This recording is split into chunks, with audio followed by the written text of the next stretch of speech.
Assalamualaikum, selamat pagi. Kita bertemu kembali ya teman-teman. Bagaimana kabar kalian hari ini? Alhamdulillah luar biasa ya teman-teman ya. Senang sekali rasanya bisa kembali menyapa semuanya.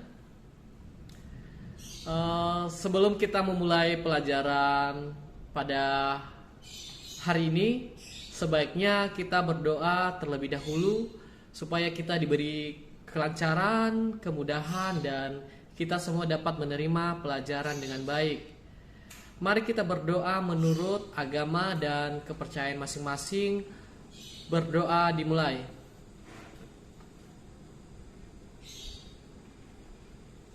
Selesai. Sebelum kita memulai, Bapak akan presensi terlebih dahulu ya.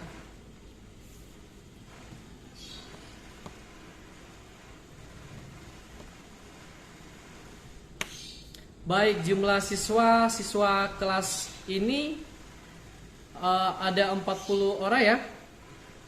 Yang tidak hadir nggak ada ya, hadir semua ya teman-teman ya. Baik, pada kesempatan kali ini Pak Feman akan membahas tentang kepekaan diri dan sosial ya.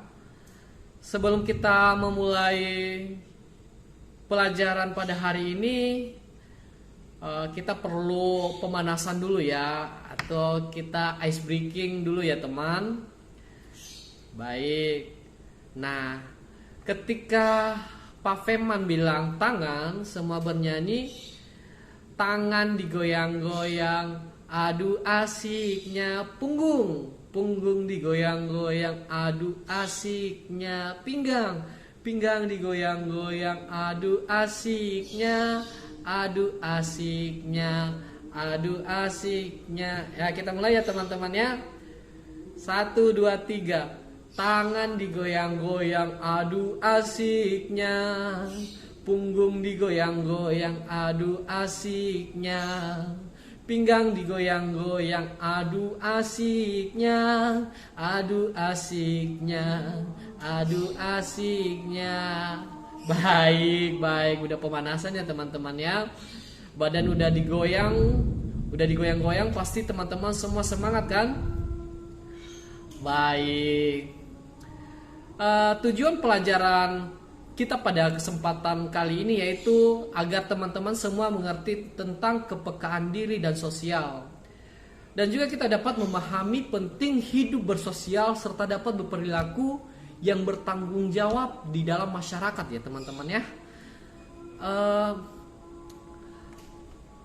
Ada yang masih ingat nggak materi kita minggu yang lalu? Baik. Ya, betul sekali, tentang disiplin diri. Ada yang ingat nggak apa itu disiplin diri? Yes, ya betul.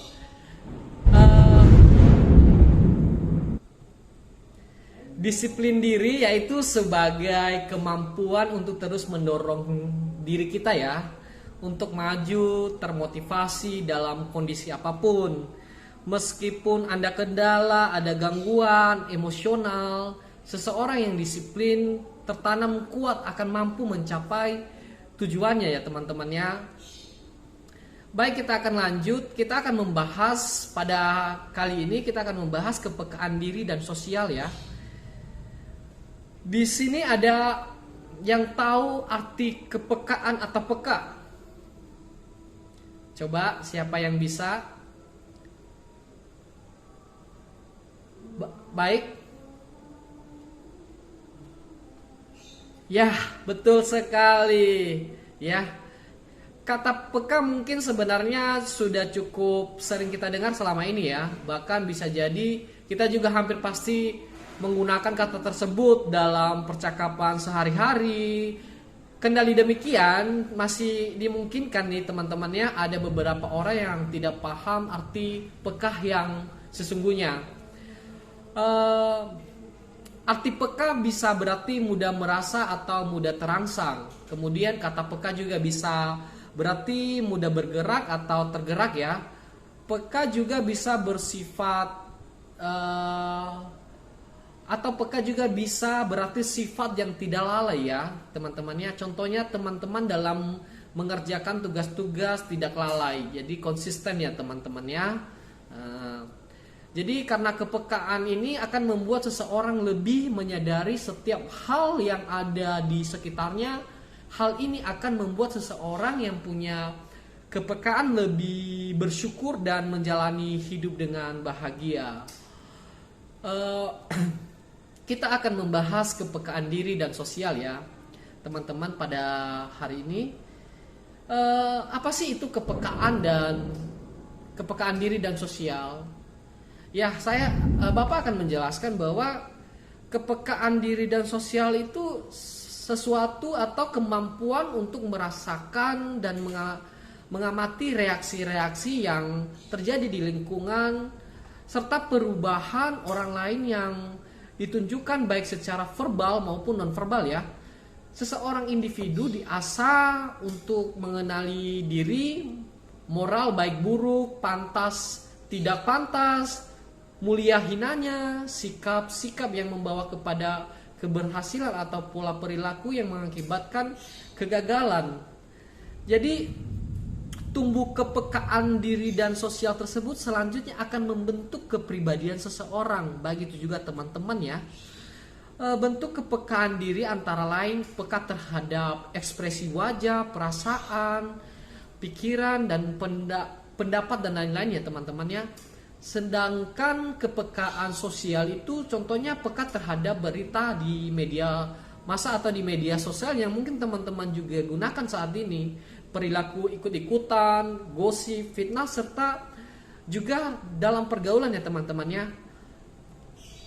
Kira-kira sampai di sini teman-teman dapat memahami apa dari maksud kepekaan diri dan sosial ya. Ada yang ingin bertanya mengenai atau hal yang belum dipahami dan juga bisa memberikan ide atau gagasan gitu teman-teman? Oh, bagus sekali pertanyaannya. Pertanyaannya, bagaimana kepekaan diri terhadap pemberitaan di era saat ini? Ya, benar sekali teman-teman. Ini pertanyaan yang sangat bagus ya teman-teman ya. Berita di media massa itu sangat dahsyat pengaruhnya, sehingga berpengaruh dari pikiran dan sikap jutaan pembaca dan penerimanya ya teman-teman ya. Kita harus perlu hati-hati dalam mencari informasi atau berita ya teman-teman. Inilah yang disebut dengan bahwa berita dapat membentuk opini publik. Bahayanya nih apabila berita itu menyangkut citra dan martabat seseorang. Khususnya apabila berita itu tidak benar, itu suatu gosip atau ditambah-tambahkan atau dibelokkan atau difitnah. Hal ini sering dikeluhkan bahwa pemberitaan dapat menghakimi atau membunuh karakter seseorang individu.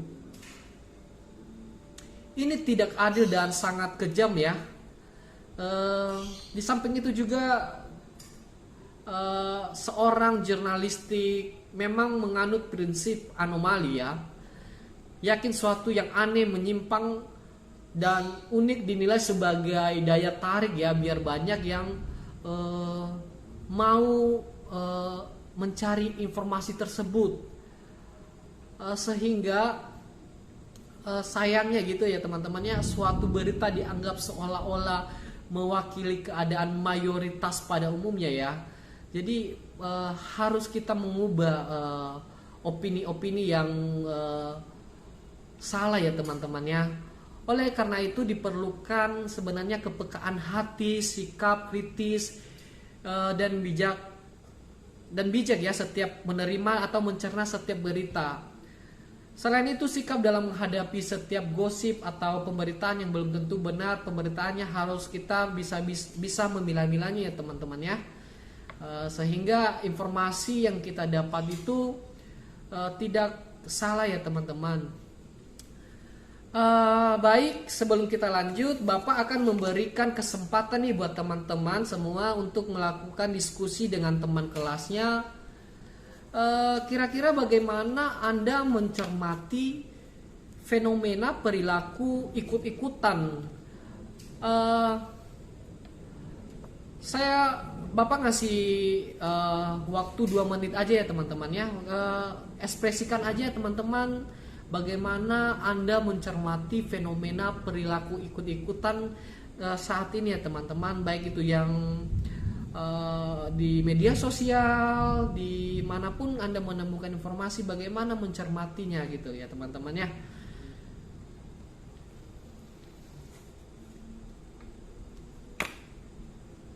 Kira-kira ada yang bisa menjelaskan?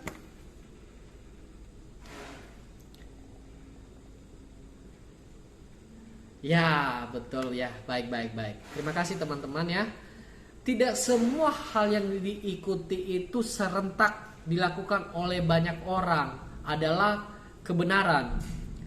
Tidak setiap perkara yang dianut oleh mayoritas masyarakat itu pasti suatu kebenaran atau kebaikan. Seringkali suatu kebenaran itu hanya diikuti sebagian kecil masyarakat, yaitu masyarakat yang masih teguh memegang nilai dan norma. Dan mereka lah yang bakal sukses dan memperoleh kebahagiaan yang sebenarnya. Saya kasih contoh ya teman-teman ya.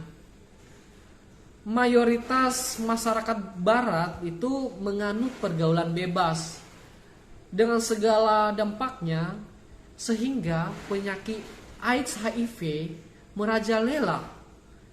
Pornografi dan porno aksi menjadi kebiasaan bagi banyak orang. Tetapi gaya hidup, sebenarnya itu gaya hidup yang paling sesat teman-teman ya. Jadi jangan kita mencoba mengikuti budaya-budaya yang memang bukan budaya kita di Indonesia ya.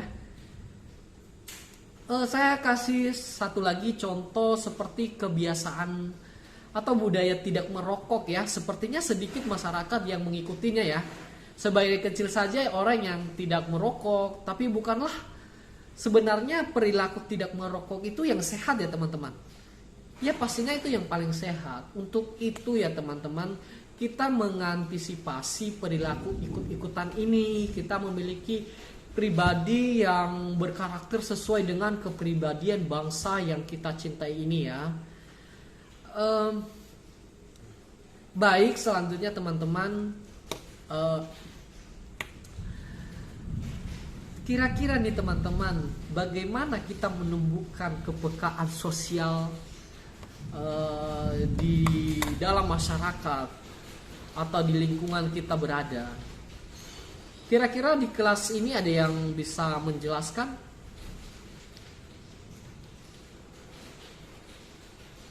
Betul sekali, terima kasih teman-teman. Agar Anda mampu menumbuhkan kepekaan sosial dalam diri sehingga Anda menjadi pribadi yang asik untuk diajak bergaul siapapun. Yang pertama, kita harus menyadari bahwa kita tidak bisa hidup sendiri. Mengapa orang tidak mampu memiliki kepekaan sosial yang baik? Kira-kira mengapa teman-teman ya? Orang itu susah sekali memiliki kepekaan sosial yang baik terhadap lingkungan, teman gitu teman-teman. Salah satu penyebabnya adalah karena orang itu sering menyendiri dan tidak mau berbaur dengan yang lain.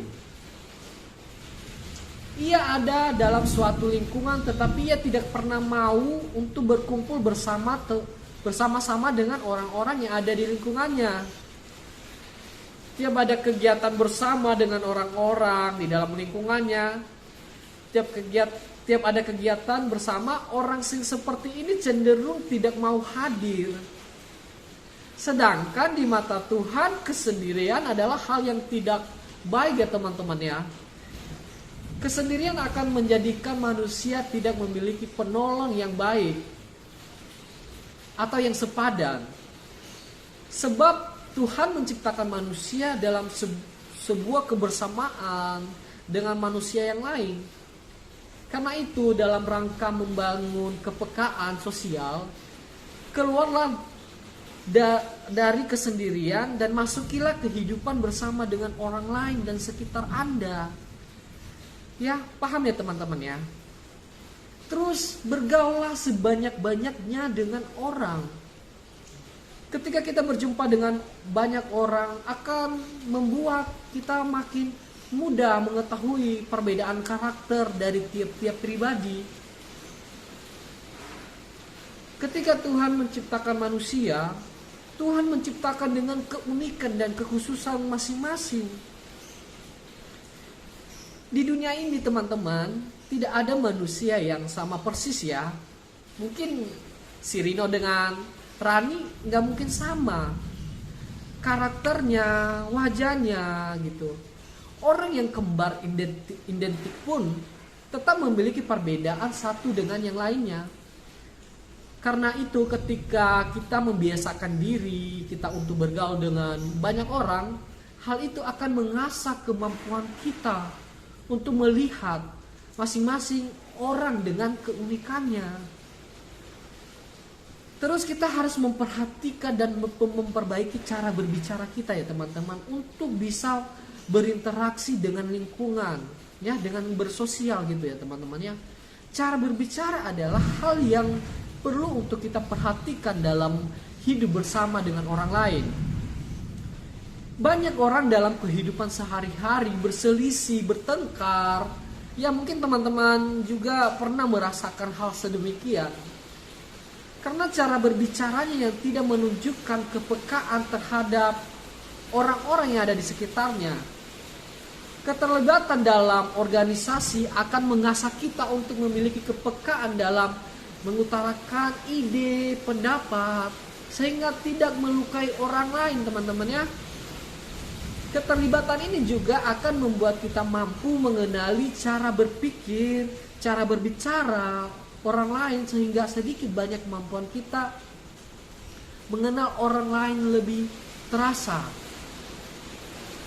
Baik, kita perlu juga di dalam berinteraksi, terlibat dalam kegiatan sosial ya teman-teman. Keterlibatan kita dalam kegiatan sosial juga merupakan kegiatan yang sering dilakukan ya oleh orang banyak pada saat ini ya teman-teman, pada masa sekarang. Kegiatan ini biasanya dilakukan dalam berbagai macam bentuk, misalnya kunjungan panti asuhan, pengumpulan dana untuk korban bencana, pengobatan gratis dan sebagainya. Jika kita mendengar di sekolah Anda, di sekolah atau di lingkungan kita melakukan hal yang semacam itu, sedapat mungkin terlibatlah dalam kegiatan itu ya teman-teman ya. Ambillah peran sesuai dengan talenta Anda dan kemampuan Anda dalam memiliki. Kegiatan tersebut adalah kegiatan yang positif yang akan mengasah kepekaan terhadap orang-orang yang sedang membutuhkan pertolongan ya, pertolongan pada saat itu ya teman-teman ya. Melalui kegiatan itu juga akan dibentuk menjadi pribadi yang memiliki kepedulian terhadap orang-orang yang perlu diperhatikan dan dipedulikan dalam hidup ini ya teman-teman ya. Baik teman-teman, ada yang bertanya teman-teman untuk pembahasan kita pada kesempatan kali ini teman-teman? Paham ya semuanya ya teman-teman. Jadi kita bisa simpulkan teman-teman bahwa pada pertemuan hari ini kita harus melatih kepekaan diri. Andai kata kita ingin tahu bagaimana masa depan kita, sederhana sekali teman-teman ya. lihatlah apa yang kita lakukan saat ini ya teman-teman. Kalau saat ini kita pemalas, ada yang akan terjadi masa depan kita akan suram ya teman-teman. Begitupun bila licik, pasti masa depan kita tidak berbeda jauh dengan kelicikan yang kita kerjakan saat ini. Karena segala yang kita lakukan akan kembali kepada pelakunya ya teman-temannya. Perbuatan baik akan menjadi buah kebaikan, tidak sekarang mungkin nanti ya teman-teman.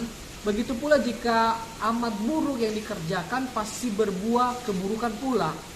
Kita semua sungguh harus menyadari dan memahami tidak ada yang celaka kecuali buah dari pekerjaan kita sendiri.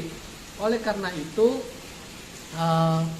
kewajiban kita hanya dua hal. Pertama, serius mencari dan menemukan kekurangan diri. Tidak usah sibuk membela diri, tidak usah ya teman-teman, karena membela itu tidak menjadi suatu kebenaran ya teman-teman ya. Saat ini dengan kita lebih jujur, lebih apa adanya teman-teman, hal yang baik juga akan mendatangi kita ya teman-teman. Terus yang kedua yaitu mengembangkan terus kemampuan supaya mampu berbuat lebih baik, karena kemuliaan seseorang dilihat dari tingkat manfaatnya bagi orang lain. Orang memang cenderung lebih sibuk dengan kepentingan dirinya, dengan aktivitas yang menguntungkan diri. Baik teman-teman, karena waktu kita sudah habis, maka pelajaran pada pertemuan kali ini akan kita akhiri. Semoga apa yang menjadi pembahasan kita pada hari ini bisa bermanfaat buat kita semua. Demikian aktivitas untuk pertemuan pembelajaran hari ini, supaya kita tetap sehat dan selalu menjaga kondisi ya teman-teman ya. Demikian saya ucapkan terima kasih.